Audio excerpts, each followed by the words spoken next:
You know, Sean, reading through your book and all, you examine a lot of your own flaws and problems along the way. You don't seem to blame the president for anything, so you're a good guy in that regard, I guess. But you said of Sarah Sanders that she understands what the president wants. Were you implying there that maybe you did not? Well, clearly. I mean, I think at the beginning, and I talk about this right off the bat, that I looked at the role initially in a very traditional sense in terms of gathering information and going out. Donald Trump wants the person who's speaking on his behalf. If you're going to say Donald Trump believes something or thinks something, or the president does, then he wants to make sure that he has input in knowing exactly how it's said and what words are used to communicate that. Sarah, I think, has done a much more effective job out of the gate of making sure that, you know, she does that. I learned to check in with him more, and as I evolved in the job over the first few weeks, recognized how he valued. But he evolved, right? His opinions and views and the things he wanted you to stress, it seemed like a lot of times they evolved with you.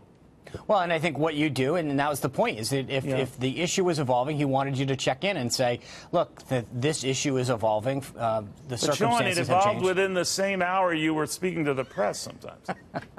Look, he's very clear about how he wants things communicated. All right. By the way, do you ever want to go back there? No. No, I was honored to do the job. But it was unbelievably intense.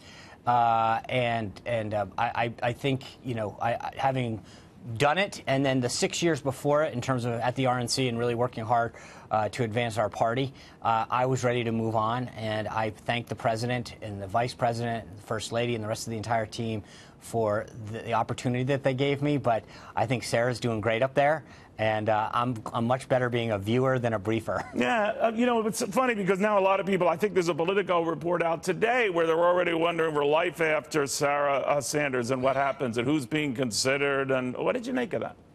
Well, I think this is part of what I touch on in the book, Neil, which is that there has become this constant palace intrigue using anonymous sources talking about how somebody feels or what they thought or where they're going, that's not based on necessarily what that person thinks, but what other people believe they think or feel. And I think that's where we lose, that it's undermining sort of the institution of journalism, where it's not fact-based. It's become conjecture and theory about what other people believe, other people feel. That to me is not really helpful in the current dialogue, and that's something that I face consistently during my tenure, and I write extensively about, so that, you know, as a spokesman, my job was to speak on behalf of other people for my entire career. And you're really not supposed to worry about your feelings or give your side of it. And so I kind of stayed silent through the 7 months in the White House, and the book gave me an opportunity to tell people, hey, this is kind of how I felt, and this is the impact that it had as these narratives played out and these memes played out, because it was the first time I was able to take people behind the scenes through some of those big events that they saw play out, and maybe just had a one-dimensional view of who I was, and kind of wondered in the back of their head, you know, what's going on back there? How is he handling that? What's he thinking? How did he get there? You know, a lot of people don't know you. There's a great deal of depth and decency to you just as a human being. I'm not just blowing you smoke. So I've seen you put in very, very tough positions. And for example, the day after the inauguration and insisting those were the largest crowds ever. I guess what you meant at the time and what the president was saying at the time, if you include the internet and everyone logging in from all over the world, I'll leave that aside.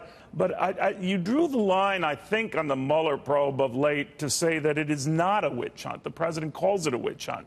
Explain. Well, just that I have not seen, I mean, look, I'm not in the day in and the day out that he is. I don't have privy to the information that his counsels have.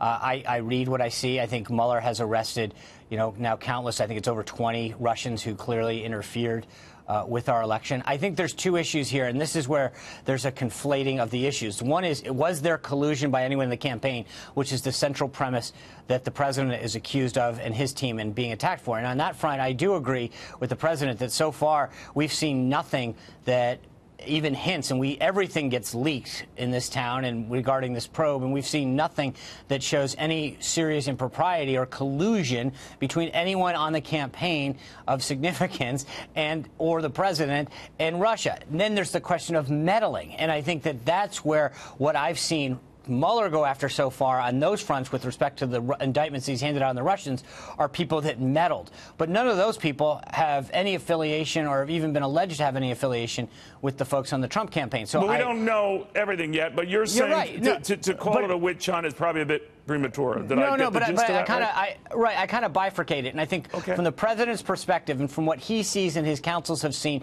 I think he looks at this much differently in terms of the personal impact and what he knows and what he's been privy to, and the idea that after 18 plus months or whatever it is now, going on 2 years, where you have all of these interviews and every single thing leaking out, and yet there's no nexus that has even been hinted at between senior folks of the campaign and collusion, that is distinctly separate. And I understand his use of the word there, but with respect to meddling, I think what Mueller's done so far is pass down indictments for people from Russian operatives that were clearly trying to engage in some sort of activities, nefarious activities with respect to our election.